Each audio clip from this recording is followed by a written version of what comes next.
कंपनीमधून कामावरून परतणाऱ्या ललित प्रल्हाद वाणी वय वर्ष 45 यांच्याशी तिघांनी वाद घालत त्यांच्या मानेवर आणि पोटावर धारदार शस्त्राने वार करून त्यांचा खून केला।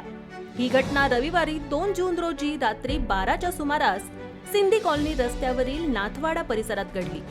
घटना उघड झाल्यानंतर MIDC पोलिसांनी अवघ्या 2 तासात संशयित कमल किरण बागडे वय वर्ष 20, हेमंत केशव सपकाळे वय वर्ष 19 व युवराज कैलास पाटील या तिघांना अटक केली आहे। ललित वाणी हे गाडेगाव येथील सुप्रीम कंपनीत नोकरीला होते। रविवारी रात्री ड्युटी संपल्यानंतर वाणी यांना कंपनीच्या वाहनाने इच्छादेवी चौफुली जवळ सोडलं।